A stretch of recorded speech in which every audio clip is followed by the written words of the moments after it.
faites ce que vous pouvez, mais en tout cas, allez voyager, allez jusqu'à Jérusalem et allez vous installer pour étudier, pour prier, faire quelques psaumes, faire une défila, étudier devant ce côté Maravi. C'est une chance inouïe, on s'en rend pas compte. Et donc cet homme-là qui organise cette bar mitzvah-là décide de prendre ses invités, de les prendre tous ensemble, aller prier au côté Maravi avec une belle émotion, une belle sainteté. Le lendemain, le traiteur caché à la Méadrine, qui était un traiteur qui a pignon sur rue, hein. Ce traiteur l'appelle au téléphone et lui dit « Écoutez, je suis vraiment très très très désolé, mais apparemment on a fait une erreur terrible, tragique. La nourriture que vous avez mangée n'est pas une nourriture qui est cachère. » Quoi ? La nourriture qu'on vous a servie hier pendant le repas de cette bar mitzvah, oui, ce repas qui a précédé ce voyage vers le kotel, c'est une nourriture qui n'était pas cachère. Vous imaginez bien que lui se sentait très très très très très mal. Son ami qui était à côté lui dit « Mais ne t'inquiète pas du tout, parce que tu sais, toi tu as pensé à bien quand tu nous as donné à manger, et puis quand toi-même tu as mangé les Shem Shamaïm. C'était pour célébrer une fête, une bar mitzvah, une belle fête, une fête qui est saine, sainte, spirituelle. Bon, on a consommé ce que le traiteur nous a donné, c'est pas de notre faute. Nous, notre intention, elle était bonne. Et c'est grâce même à ce repas-là que tu t'es senti tellement bien que tu nous as tous amenés au côté de la Maravi, et là-bas on a prié. Donc tu n'as vraiment pas fait exprès. C'est une petite anecdote. Petite anecdote qui nous fait penser, qui soulève une question qui est très très importante. D'après vous, dites-le moi, maintenant, là, en live, dans les commentaires, ou un petit peu plus tard, en replay. Est-ce que cette viande-là a été transformée et devenue de la sainteté ? Hein, c'est notre sujet en ce moment. Tous les matins, nous étudions qu'est-ce qui se passe avec ce que nous consommons, qui est permis, interdit, ce qui est intermédiaire, neutre. Oui. Alors, cette viande-là, on a eu une bonne intention, puisqu'on était persuadé qu'elle était cachère, et qu'on l'a consommée, elle nous a même donné une forme de vitalité pour aller faire une mitzvah. Ouais. Donc, qu'est-ce qui se passe avec cette viande-là ? Est-ce que cette vitalité, elle monte, elle se transforme en gdoucha ou pas ? Alors, on va essayer aujourd'hui de développer ça. Vous pouvez vous donner votre avis, mais on va essayer de voir ce que le Rabbi Shlomo Zalman a à nous dire. Il y en a qui pensent que non, il y en a qui pensent que peut-être. De quelle façon ? Non, ça ne monte pas. Alors, qu'est-ce qu'il dit Rabbi Shlomo Zalman sur ça ? Concentrez-vous bien, vous allez voir, c'est pas si évident que cela. Et on va voir comment est-ce qu'on peut se comporter avec ça. En tout cas, si ça ne monte pas, est-ce qu'il y a quelque chose qui se passe avec cet homme-là ? Comment est-ce qu'on vit ce qui a été consommé ? Quelles sont les conséquences qui sont engendrées par cet engrenage-là ? Il faut savoir qu'en fait, on va dévoiler et essayer de comprendre comment est-ce qu'on doit se comporter face à nos trois penchants. Nous avons trois penchants en nous. On a l'habitude de dire que nous avons deux penchants, lui, Yetzer Tov, Yetzer Hara. Le bon penchant, le mauvais penchant. On va voir qu'il y en a trois en réalité. Et, bien sûr, on va essayer de découvrir quelles sont les, entre guillemets, punitions, c'est-à-dire les conséquences qu'il y a face à nos actes. Le premier penchant que nous avons, c'est le penchant juif, c'est-à-dire ce qu'il y a au fond de nous-mêmes. Il y a cette force qui brûle en nous, qui nous demande et qui exige que l'on fasse ce que ce qu'Akadosh Baruch Hu attend de nous. Que du bon, que du vrai, que du saint, que du pur. On va essayer de comprendre de quelle façon on peut nettoyer nos fautes après, ensuite. Qu'est-ce qui se passe avec ces fautes-là qui ont entaché notre âme ? Est-ce qu'il y a moyen de trouver une solution, de rincer, de nettoyer, de transformer ? Pour comprendre ce dilemme-là que nous avons, il faut comprendre une chose et essayer de... Allez, on va prendre l'inverse. Là, on parle d'une viande qui ne serait pas cachère. Ok ? Imaginez par exemple que le cuisinier de ce traiteur-là, à la place, en lieu et place de cette viande non cachère, il aurait mis un aliment qui serait un poison. D'accord ? Un aliment qui serait un poison. Un ingrédient qui, lui, serait néfaste, qui serait très dangereux pour les personnes qui le consomment. Qu'est-ce qu'on aurait fait dans la même situation ? D'accord ? On oublie la question cachère, pas cachère. Imaginons que dans ce repas, il y aurait un aliment ou un ingrédient qui serait dangereux, qui serait un danger, un poison. On sait que, par définition, de manière objective, peu importe si l'intention elle est bonne ou pas quand on a cuisiné un plat, si on met un ingrédient qui n'est pas bon et qui est dangereux pour la santé, eh bien l'aliment sera donc dangereux pour la santé. Et il va endommager, il peut faire des dégâts terribles. La première chose que l'on doit faire quand on se rend compte qu'il y a un ingrédient qui n'est pas bon dans le repas, on doit foncer, que Dieu nous en préserve, à l'hôpital pour être guéri, Bézant Hachem. D'accord ? Donc, si on oublie la dimension cachère, pas cachère qui est dans cette viande, et qu'à la place on met un ingrédient qui serait néfaste, qui serait mauvais pour le corps, non pas pour l'âme, mais pour le corps. Alors il faut comprendre que de la même manière qu'un aliment doit être bon et ne doit pas endommager notre corps lorsqu'on le consomme, eh bien c'est la même chose. Un aliment qui est cachère, lui, permet à l'âme d'être en bonne santé. Un aliment qui n'est pas cachère endommage la bonne santé de l'âme. L'interdiction de manger une nourriture qui n'est pas cachère, ce n'est pas juste une interdiction pour la personne qui le consomme. C'est aussi le sens profond de cette nourriture, que cette nourriture-là, dans son essence, n'est pas bonne. Dans quel sens? Elle n'est pas cachère, dans son essence, elle est assourde, elle est enfermée. Et comme cet aliment-là est enfermé, il y a celui qui consomme et il y a aussi l'aliment qui pose problème. Cet aliment-là, il est enfermé. On n'a pas la possibilité de le libérer. Il est dans les sources de l'impureté totalement. Il n'a pas de potentiel de transformation, d'élévation de Gdusha. C'est-à-dire que toutes les bonnes intentions du monde ne suffiront pas à transformer sa condition initiale. Il est impur ou il est pur. Et s'il est impur, il ne pourra jamais être transformé en Gdusha. L'intention que tu as, c'est autre chose. Toi, en tant qu'homme, puisque tu as eu un contact avec cet aliment-là, qu'est-ce que tu as eu? Qu'est-ce que tu as fait? Pourquoi tu l'as fait? Dans quelles conditions? Est-ce que tu savais que c'était cachère ou pas? Est-ce que tu étais averti? Est-ce que tu connaissais la Torah? Tu ne connaissais pas la Torah? Ça, c'est une autre question et c'est ce qu'on va voir ici. Qu'est-ce qui va se passer avec cet homme-là, cette âme qui a fauteuil et qui a pris ça de manière totalement inadvertante? Mais cet élément-là, de la même manière qu'un ingrédient qui serait un poison ou avarié ferait du mal au corps, qu'on le veuille ou non, qu'on ait les meilleures intentions du monde, si l'ingrédient est avarié, si l'ingrédient n'est pas bon, eh bien, il fait des dommages. Donc pour l'âme, c'est pareil. Un aliment non cachère cause du mal à l'homme, qu'on le veuille ou non. Et puisqu'il en est ainsi, même quand on mange quelque chose sans le vouloir, ça ne change pas la condition de ce que l'on a consommé. La question qui se pose, c'est comment ça se fait que l'homme peut être attiré par quelque chose qui est mauvais pour son âme? À bien y réfléchir.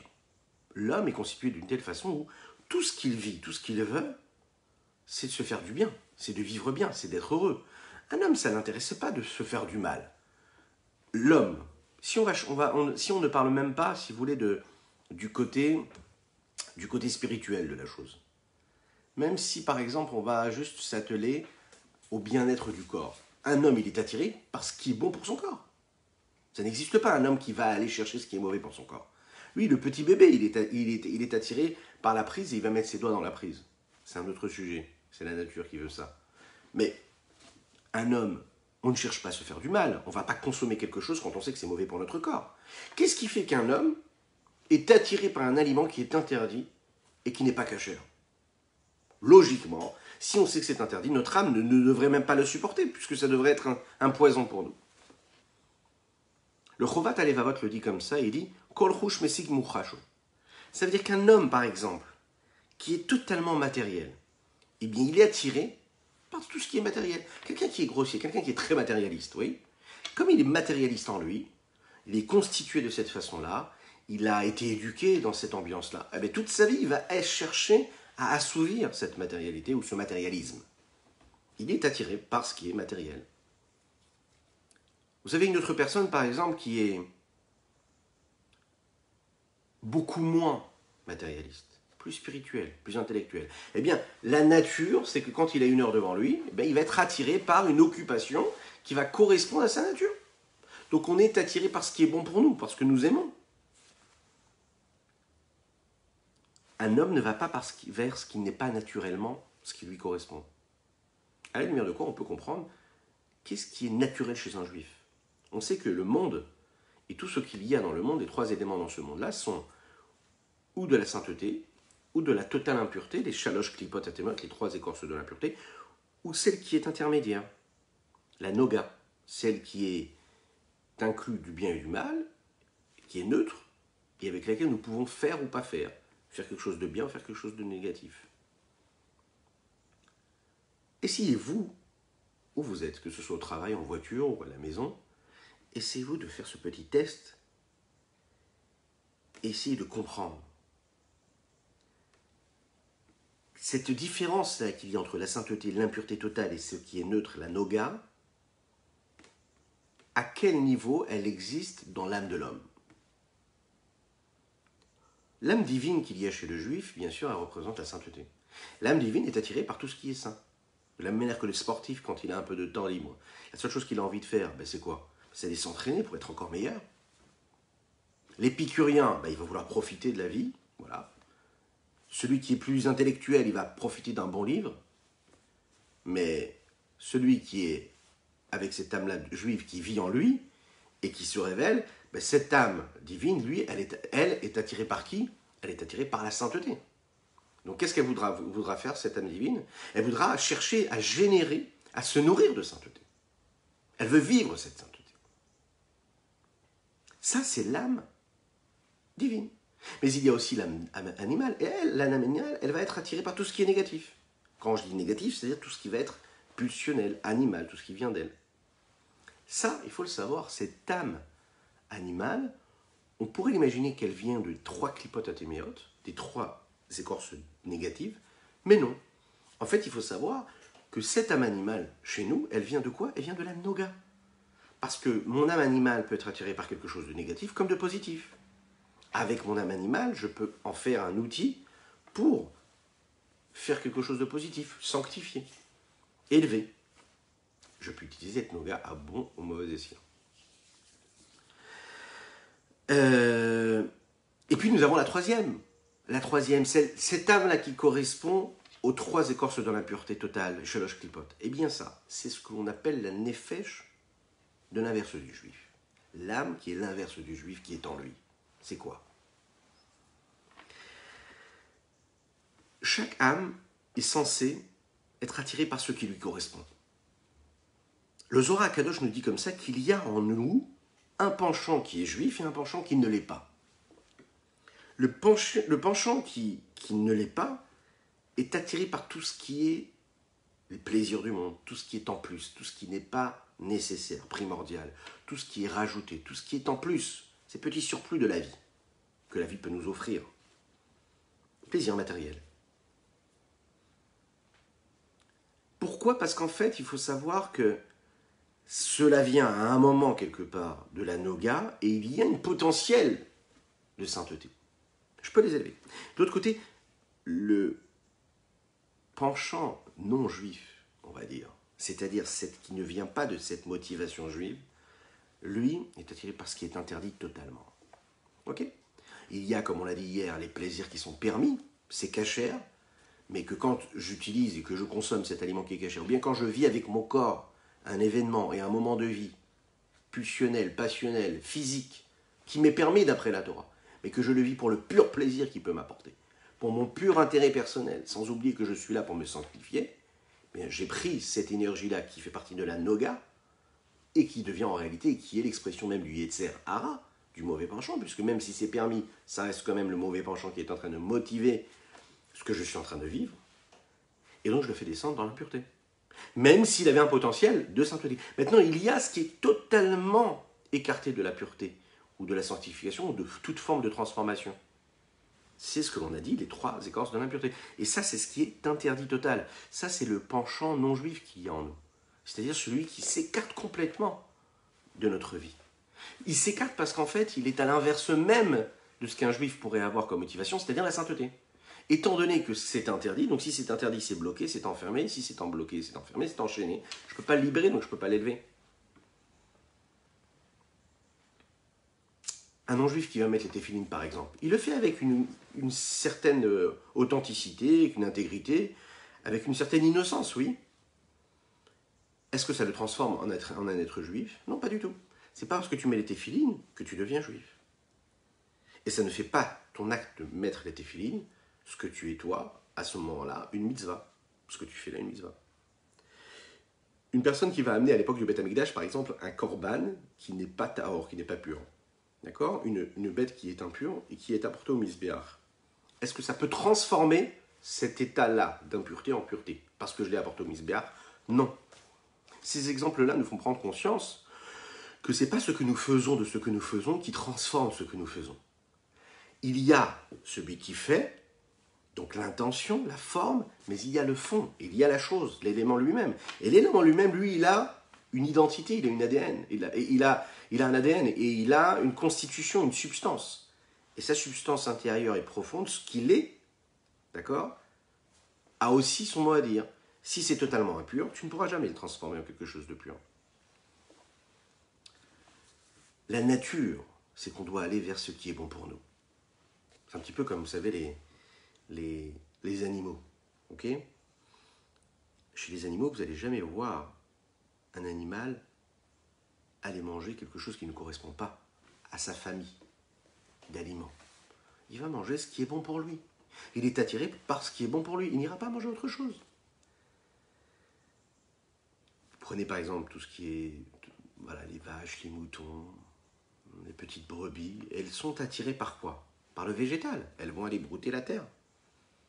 Vous avez d'autres animaux qui, eux, ne vont pas brouter la terre, l'herbe, mais qui vont aller plus manger d'autres animaux. D'accord ? Les animaux féroces vont aller plus manger d'autres animaux. Chacun, il a son attirance, chacun, il a sa constitution, chacun, il est attiré par quelque chose qui doit lui correspondre. Donc en fait, on doit bien comprendre une chose, c'est que la nature de la main divine, c'est d'être attiré par ce qui est bon. Et elle doit aller vers ce qui est bon. Qu'est-ce qui fait qu'on a une pulsion pour aller vers ce qui est négatif ?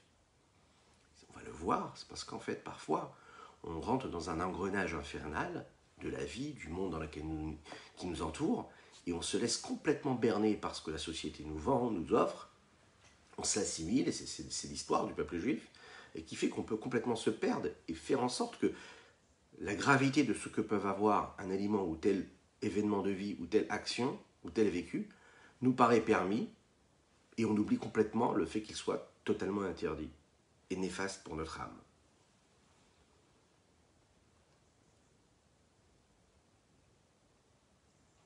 Comment cet enchaînement-là intervient ? Quand est-ce qu'il arrive ? Et à quel moment ?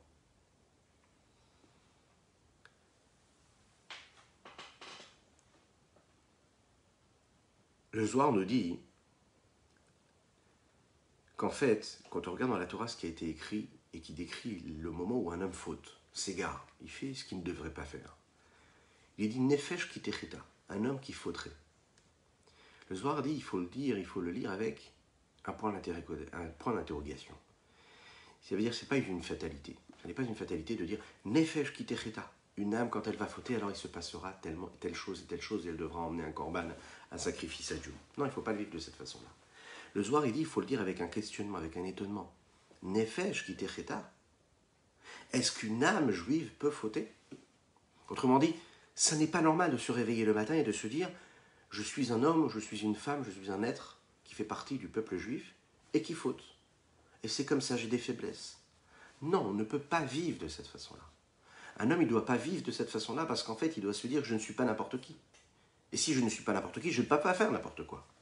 Donc c'est pas normal en réalité de faire des fautes. C'est pas normal de manger ce qu'on ne devrait pas manger. C'est pas normal de vivre des moments de vie qu'on ne devrait pas vivre. Ça n'est pas normal. C'est pas je suis un homme, comme souvent on peut l'entendre dire, et donc j'ai des faiblesses. Et donc, oui, comme j'ai des faiblesses, je ne peux pas être parfait. C'est faux. Puisque tu es un homme, comment est-ce que tu peux fauter ?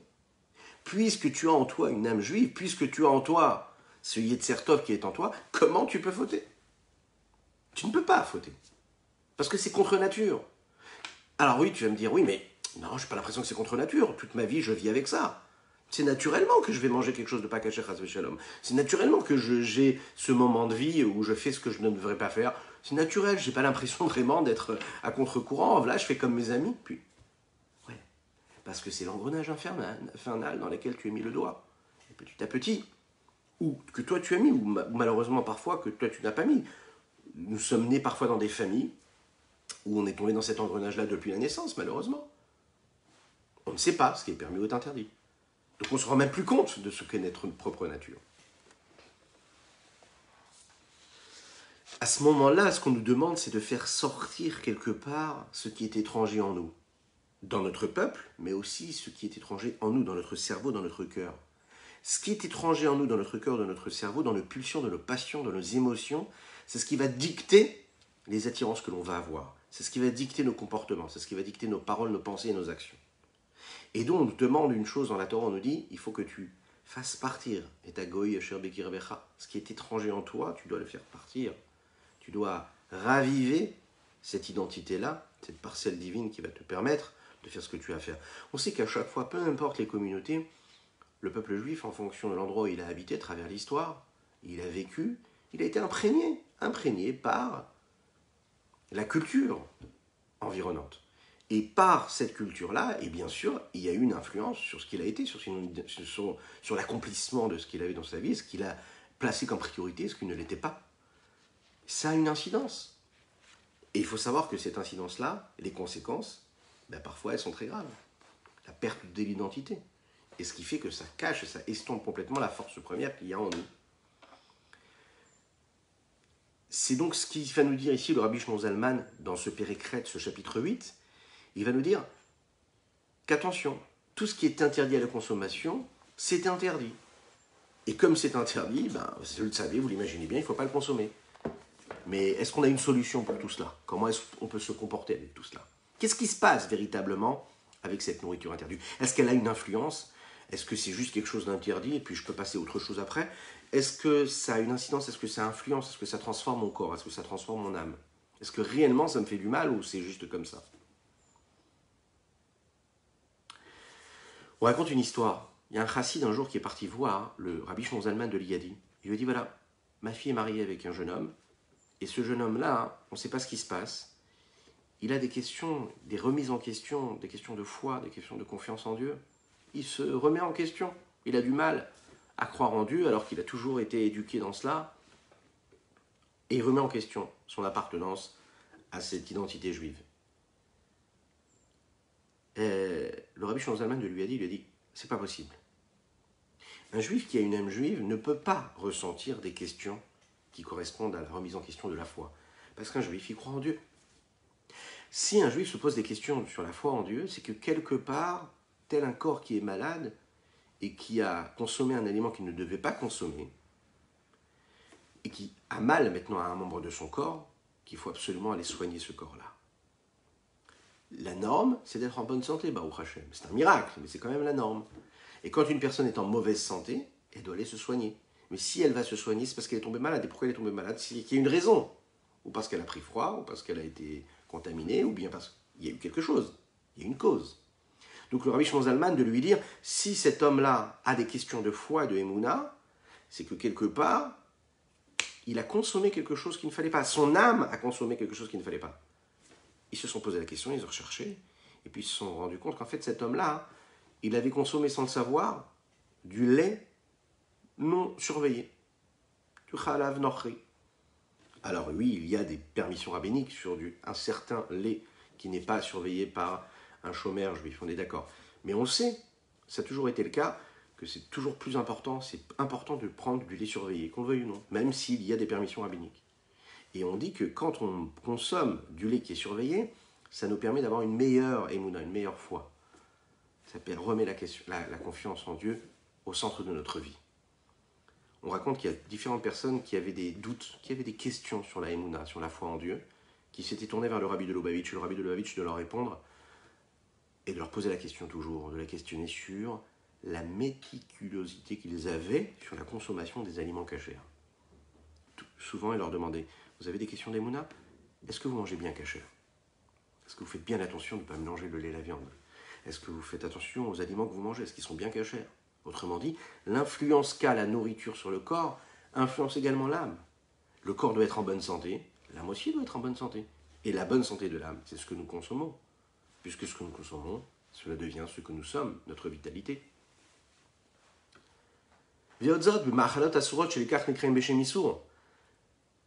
À rajouter à ces aliments interdits. Et c'est la raison pour laquelle ils sont appelés Issour. Qu'est-ce que ça veut dire Issour? Issour, c'est attaché, bloqué, enchaîné. Même une personne qui a mangé un aliment interdit sans le savoir, et que son intention c'était quoi? Leshem Shamim, de le faire pour Dieu. La Avod Hashem Bekwa Chachilahaï, de servir Dieu avec cette force-là, de cette consommation-là. Il est parti prier, il a fait une bonne action, une mitzvah, avec cette vitalité que cette nourriture lui a apportée. Cette vitalité qu'il va utiliser ne va pas rentrer et ne va pas s'habiller, ne va pas monter et s'élever dans les lettres qui ont formé les mots de ce qu'il a dit dans ces mots de Torah et de cette tefila, de cette prière. Kémo Eter, comme ce qui aurait été permis, aurait pu influencer. Pourquoi? Pourquoi? Parce qu'en fait, cet aliment est interdit. Mais qu'est-ce que ça veut dire il est interdit? Pas parce qu'on a envie de te dire que ça c'est interdit, ça c'est permis. Non, c'est interdit dans le sens assourd. C'est bloqué. Que tu le veuilles ou non, que tu aies une appréciation personnelle qui diffère de cela, ça ne changera jamais cette réalité. Ce qui est interdit à la consommation est bloqué et fermé. Et puisque c'est fermé, tu peux rien y faire. Donc tu ne peux pas le détacher. Cette vitalité, elle est bloquée. Donc tu ne peux pas prendre cette vitalité-là et la transformer en une lettre et un mot de doucha, de sainteté, de prière pour Dieu. C'est une vitalité qui est bloquée. Mais pas seulement ce qui est interdit dans la Torah, même ce que les chachamim, nos sages, à travers les générations, nous ont donné, nous ont apporté, nous ont rajouté, ont aussi un impact, une influence. On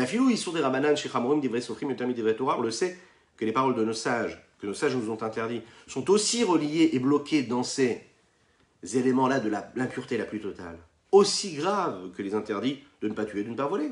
Oui, c'est aussi grave, si ce n'est plus. Le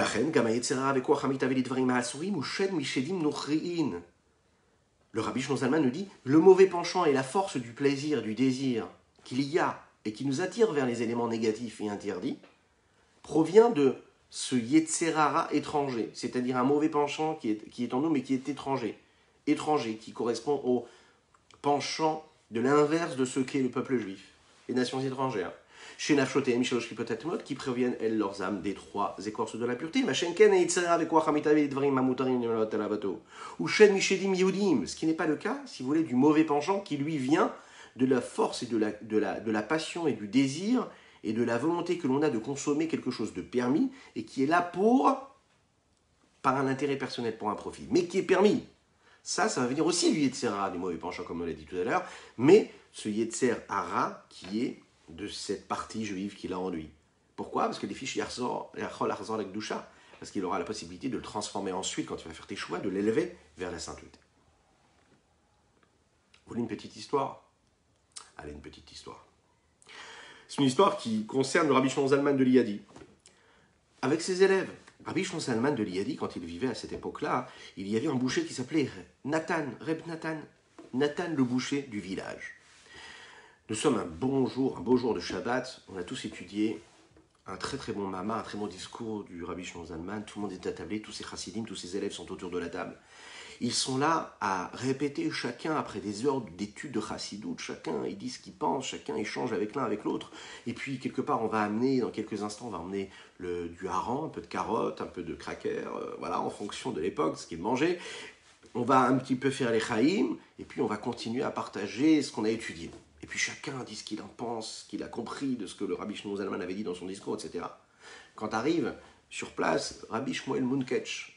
Rabbi Shmuel Munketch, c'était un chassid assez particulier, voilà, qui était très très proche du Rabbi Shlomo Zalman de Liadi, mais qui avait une attitude assez particulière, assez rigolo, assez marrant, qui aimait bien à chaque fois trouver le mot pour faire rire ou l'attitude pour faire rire. Mais attention, c'était un grand chassid. Quelqu'un qui comprenait vraiment ce que son maître lui demandait. Il avait l'habitude, toujours, de rire, de faire rire. Voilà. Le problème, c'est qu'il arrive là, il voit tout le monde attablé, tout le monde parlait de chassidout, de choses nobles, saines, saintes, pures.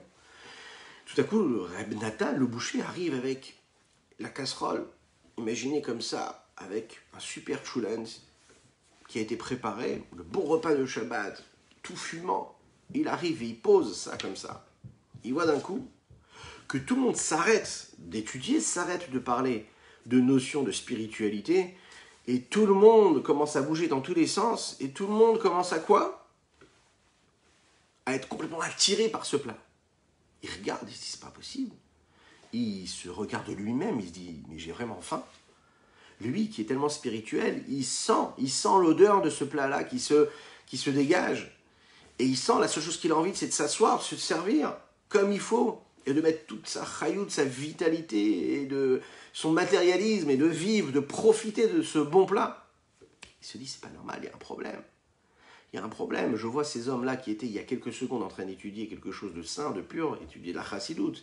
Ils étaient à un niveau très élevé, ils étaient tous sauf matérialistes. Comment d'un coup, ils ont pu tomber à ce niveau-là de matérialisme et de grossièreté? il va vers le plat, il prend le plat, il se met à courir avec, et il déverse tout dans les égouts. Tout le monde, tous ceux qui sont présents, se jettent sur lui et se mettent à le frapper, à lui crier dessus. Tout le monde, les enfants, les plus grands, tout le monde devient fou. Et là, ils sont en train de lui reprocher ce qu'ils viennent faire, parce qu'eux, ils avaient faim, ils voulaient manger ce repas-là.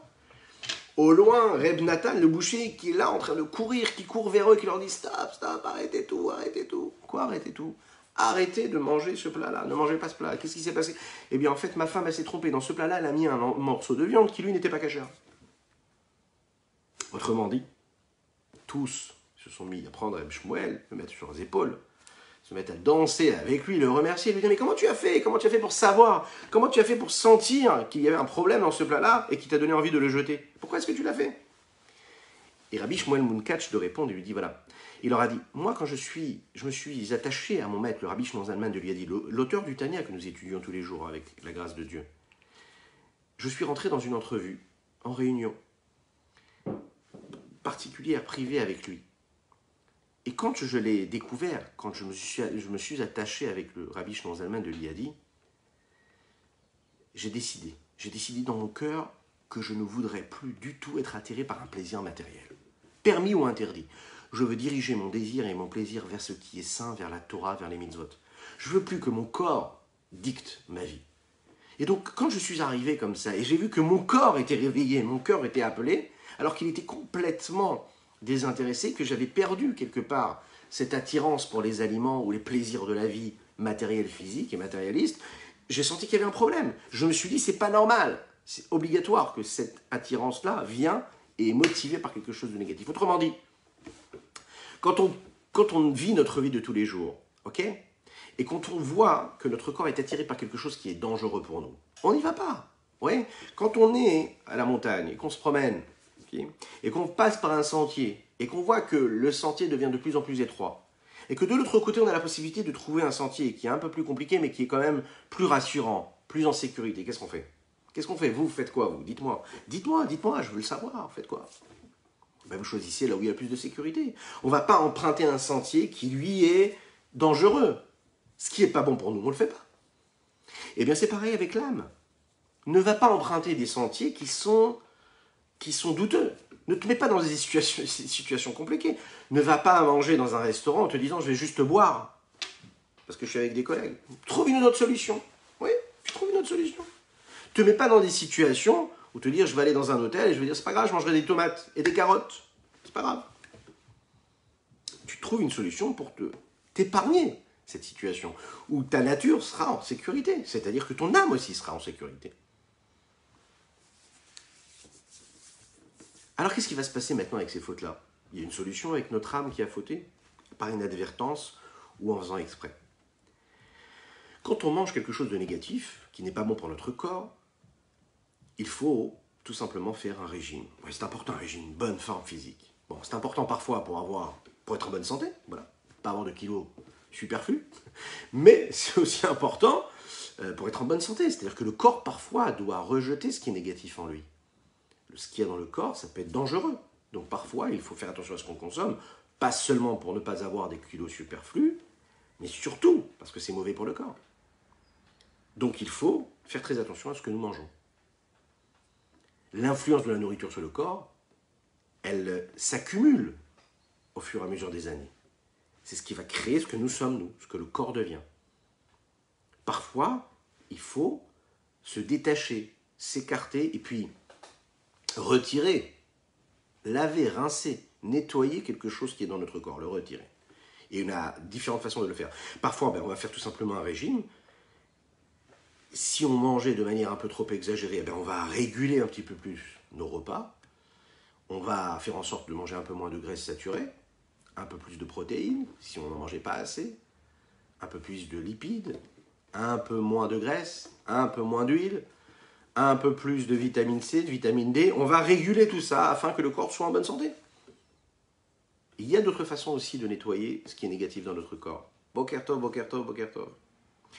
Comment est-ce qu'on peut nettoyer? Tout simplement, si la nourriture que nous avons consommée avait des ingrédients qui ont été néfastes au point qu'ils en étaient même des poisons, de faire un régime, ça ne suffira pas. Il faut qu'on aille tout simplement être soigné. Quand on est soigné par ce qu'il faut, ben, qu'est-ce qui va se passer? On va être tout simplement géré par des médecins qui vont retirer ce qui est négatif dans notre corps. Retirer ce qui est négatif.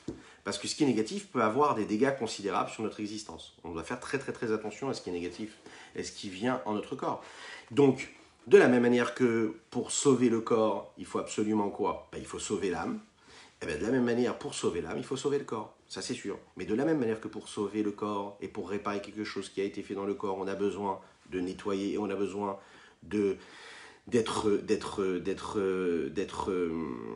libéré de toutes les choses négatives que notre corps a pu prendre. Et bien, c'est la même chose avec nous aussi. On doit vivre dans cette façon-là, de cette façon-là, à savoir nettoyer ce qu'il faut nettoyer. C'est le cas de le dire maintenant tout de suite. Nettoyer ce qui peut être négatif. Bah oui, ce qui est négatif doit être nettoyé. Voilà. Donc, quelles sont les solutions? Pour le corps, nous avons compris. Pour l'âme, quelle est la solution? Alors, regardez ce que l'Admorazaken nous dit. C'est très intéressant de voir ce que l'Admorazaken va nous dire. Le Admorazaken nous dit, dans ce Tanya-là, que la Neshama, quand elle arrive au monde, elle arrive très belle. Neshama shenatatabi tehorai. La Neshama que tu m'as donnée, elle est pure. Elle est vraiment pure. Tehorai, hata berata, hata yetzarta, hata nefartabi. C'est toi qui l'as créée. C'est toi qui as insufflé en elle ce souffle de vie. C'est toi qui as tout fait en elle. C'est toi qui as fait ce qu'elle est. Donc si c'est toi qui as fait ce qu'elle est pure. Elle vient de toi. Ata berata, ata yetzarta, ata nefartabi, vata meshamera bekirbi. Et c'est toi qui fais qu'elle reste et qu'elle est ce qu'elle est. Elle, quand elle descend dans ce monde-là, elle est confrontée à des situations très compliquées. L'inverse de toute cette sainteté-là. Elle est confrontée aux plaisirs permis, aux plaisirs interdits.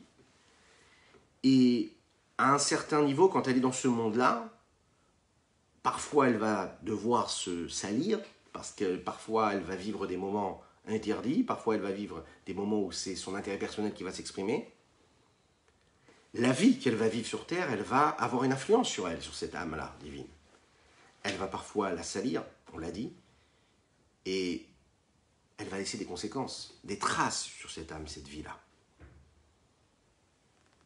Tous ces éléments toxiques qui vont se poser sur elle ont besoin d'être nettoyés avant de retourner chez Dieu. C'est la raison pour laquelle l'importance de chacune de nos actions, de nos paroles et de nos pensées ont une incidence. On doit faire très très gaffe à chaque chose. Être méticuleux.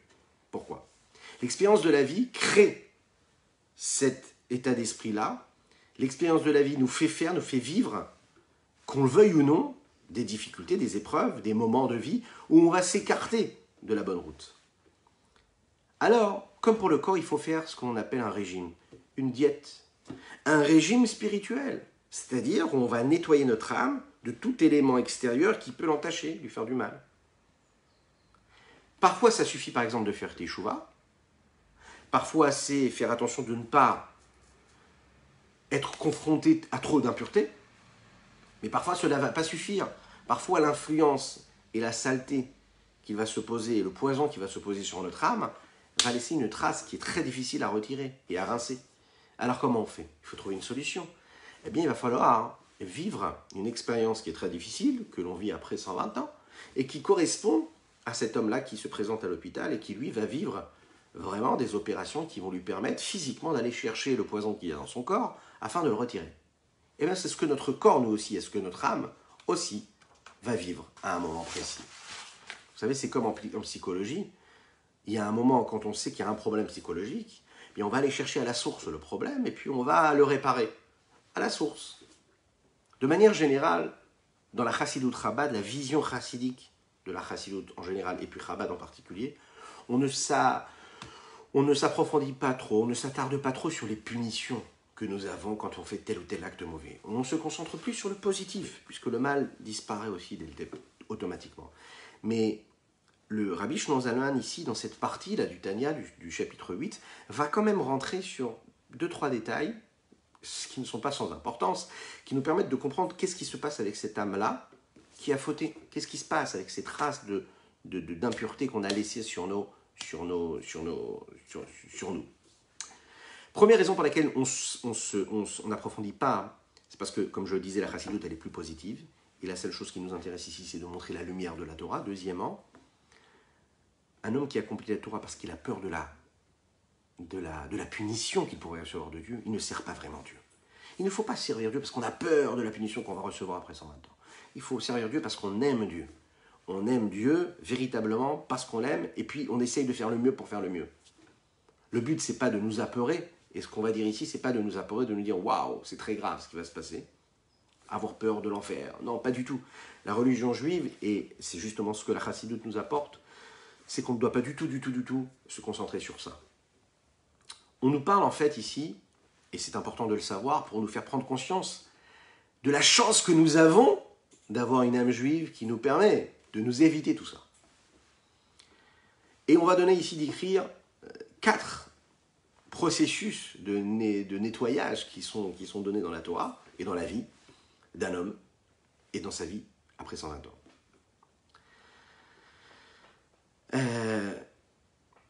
Première chose, tous les plaisirs permis que nous avons eus, mais qui ne sont pas interdits, hein, c'est-à-dire qu'on a des plaisirs permis, la nourriture elle est cachère, mais qu'est-ce que tu as fait avec cette nourriture? Ben, tu as ouvert une table, tu as posé plusieurs viandes, plusieurs poissons, tu as mangé avec tout l'appétit du monde, tu n'avais même plus faim, mais tu as rajouté, tu as bu encore de l'alcool qui t'a donné encore faim, puis une fois que tu avais trop faim, une fois que tu avais consommé ces aliments, tu t'es dit ok, je vais boire un petit peu plus, ça va ouvrir encore l'appétit, et puis une fois que tu as ouvert ton appétit, tu as mangé encore ci et encore ça, tu ne t'es pas arrêté.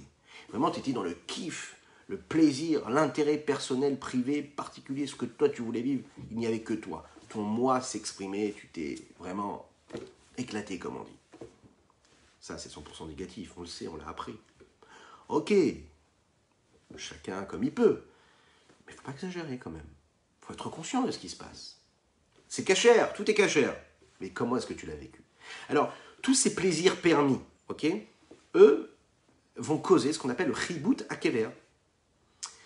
De la même manière que ces plaisirs du monde créent des éléments, des corpus grossiers et animaux, donc le corps, lui, avant de monter chez Hachem, il va devoir vivre une période de moisissure afin de se rincer de cette matérialité, de ce matérialisme, cette grossièreté que le corps a acquis à travers tous ces moments de vie où il était trop grossier.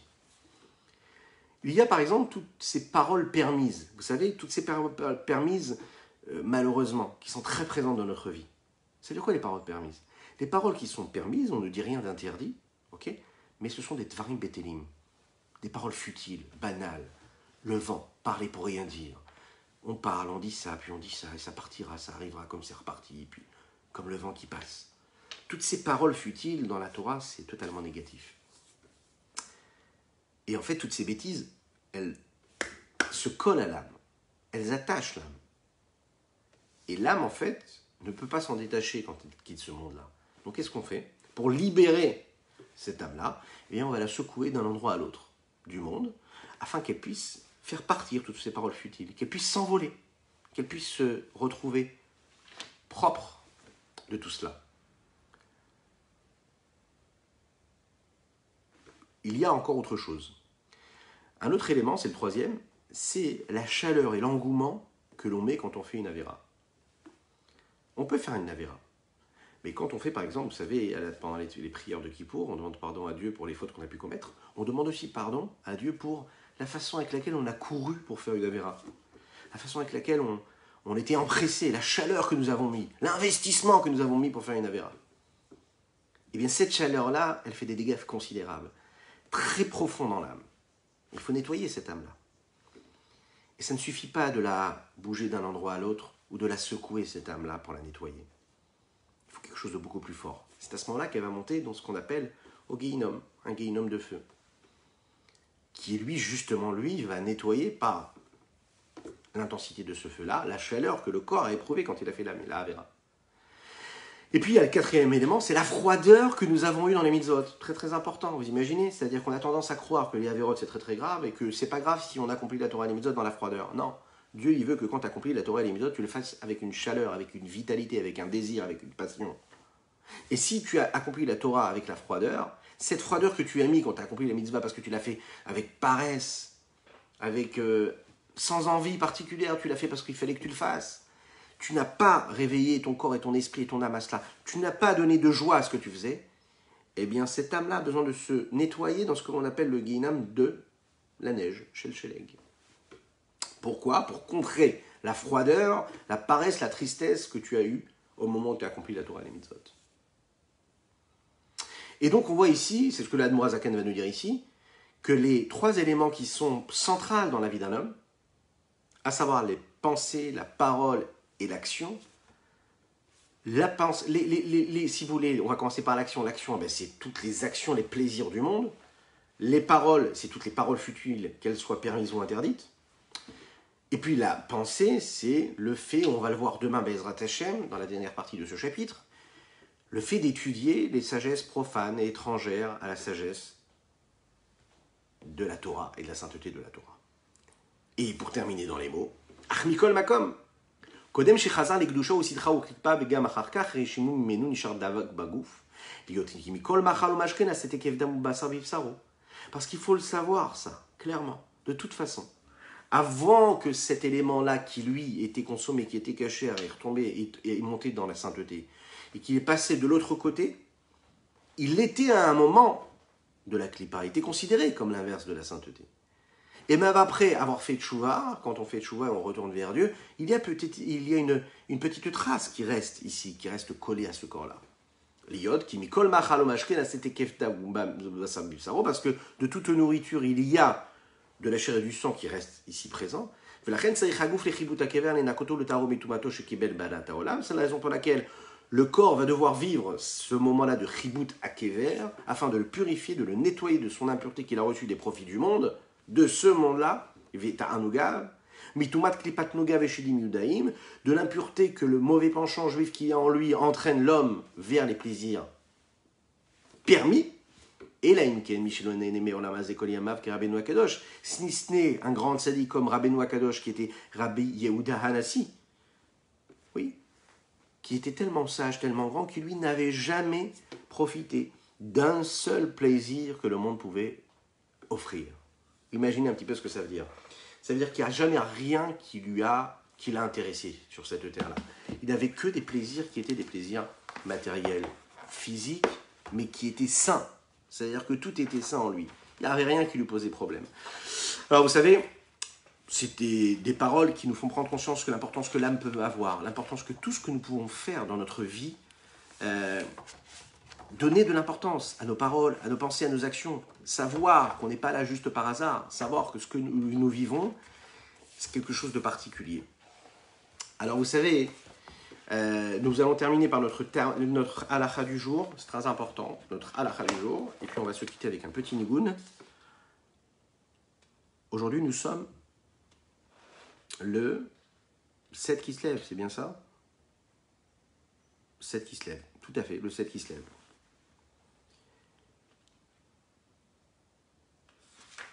La halakha du jour, tout de suite.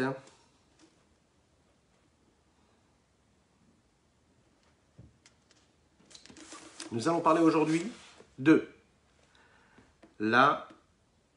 excusez-moi, un petit instant. Alors, la halakha du jour aujourd'hui, la nécessité pour les femmes d'allumer les nérodes Shabbat. Alors, est-ce que c'est vraiment que les femmes qui doivent allumer les bougies de Shabbat? Oui, c'est la femme qui a la mitzvah d'allumer les bougies de Shabbat. Parfois, si la femme ne peut pas allumer, c'est l'homme qui allumera les bougies de Shabbat. Elle allume les bougies de Shabbat pour 2 raisons. C'est la femme qui se trouve le plus à la maison, qui est donc responsable des besoins du foyer. Et c'est à ce moment-là, elle a la possibilité donc de réparer également la faute que Chava a pu entraîner quand elle a fauté avec la faute du Etz Hadat, Tovara, qui était fait de bien et de mal. On lui donne la possibilité à la femme de réparer cette faute-là en accomplissant la mitzvah de la Nerot. Le rabbi de Lubavitch a incité non seulement toutes les femmes à allumer, mais également tous les enfants, toutes les petites filles à allumer les bougies de Shabbat. Pourquoi? Parce qu'il faut rajouter de la lumière dans ce monde d'obscurité. Il faut rajouter de la lumière et donc les éduquer depuis qu'elles sont toutes petites à dire cette bracha-là et allumer des bougies de Shabbat. Une femme qui a oublié d'allumer les bougies de Shabbat et elle s'en rend compte avant la sortie de Shabbat, est-ce qu'elle peut allumer pendant Shabbat? Chas v'shalom. Elle ne va pas du tout allumer les bougies de Shabbat. Elle peut demander par contre à un non-juif d'allumer pour elle une bougie.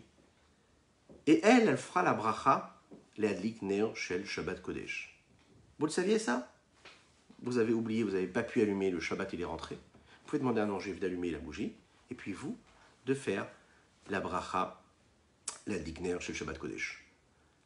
Je vous souhaite une excellente journée, que Dieu vous bénisse et qu'il vous protège et qu'il inonde votre existence de bonté, de sagesse, de sérénité, de sainteté, de bonheur réel, à l'infini. Que Dieu vous bénisse et à très bientôt. Je compte sur vos partages, je compte sur vos likes, je compte sur vos commentaires également. À très bientôt. À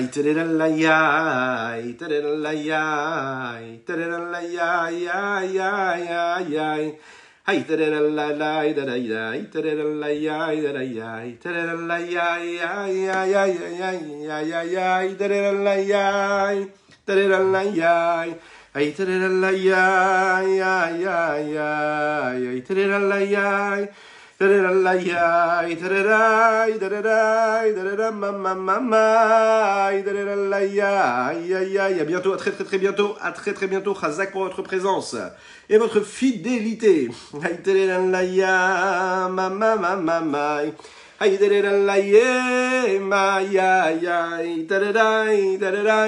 Excellente journée.